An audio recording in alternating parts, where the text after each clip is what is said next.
The candles weren't mine. They spelled out congratulations instead of happy birthday.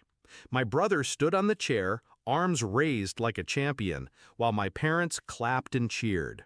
I sat in the corner, 21 years old, invisible at my own party. When I asked where my cake was, Mom snapped, "You're just jealous of your perfect brother." The word jealous echoed in my skull. Then Dad pointed to the door. "Get out. Don't ruin his night." So I left, my bag slung over my shoulder, and I smiled, because inside that bag was an envelope, an inheritance letter with my name on it, the one thing they didn't know. It hadn't always been like this. When we were kids, I thought we were equals. My brother and I built forts in the yard, raced bikes down cracked pavement. We used to laugh together. But the cracks showed early. He scored 1A, they threw a barbecue. I scored straight A's, they told me, that's what's expected. By high school, I was the ghost. He was the golden boy. Every dollar, every ounce of pride funneled to him. My achievements? Forgotten. My milestones? Ignored. And every time I tried to speak, the same phrase kept me down. Stop being jealous. But I wasn't jealous. I was awake. The inheritance letter came 3 months before my birthday. My grandmother, sharp, stubborn, and the only one who ever saw me, left her estate to me. Not to my parents, not to my brother, me. She wrote, "Because you were the only one who listened." 2 houses, a trust fund, liquid assets, enough to rebuild a life 10 times over. I folded that letter neatly, tucked it away, and waited. So when they kicked me out that night, they thought it was punishment. It was liberation. I checked into a hotel, used my grandmother's lawyer the next morning, and signed documents that shifted everything under my name. The beach house? Mine. The savings accounts? Mine. The land my father bragged about retiring on? Mine. They didn't know yet, and I didn't tell them.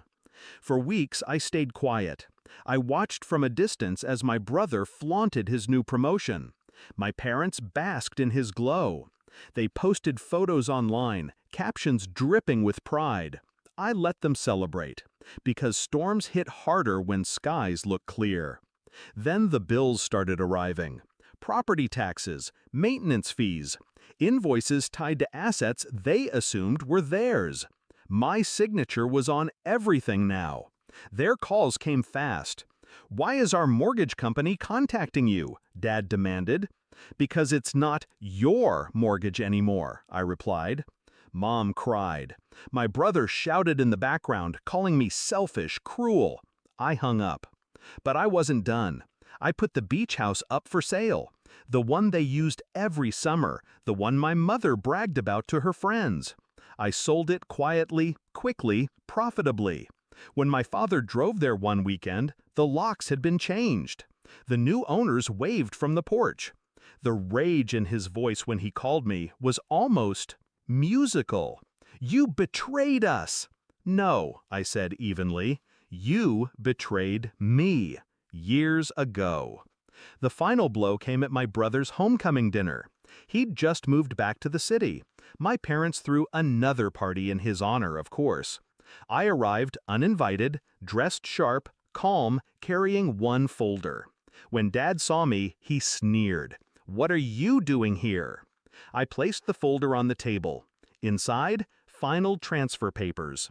Every remaining property, every financial tie cut cleanly from them. All under my name. My brother grabbed the papers, scanned them, and went pale. This can't be real." "It's very real," I said. "Grandma chose me. You were too busy being perfect to notice her." Mom reached for me, trembling. "Please don't do this." I looked her in the eye. "You already did." And I walked out. That was a year ago. Now I sit on the balcony of my own home, city lights flickering below, my grandmother's photo on the table beside me. My parents sold their car to cover debts. My brother's perfect life cracked under loans and failed investments. They built their empire on favoritism. I built mine on patience. And when the moment came, I didn't need to scream, didn't need to fight. All I needed was a letter in my bag and the strength to walk away. They called me jealous, but jealousy is wanting what someone else has. I never wanted his spotlight. I wanted justice, and I got it.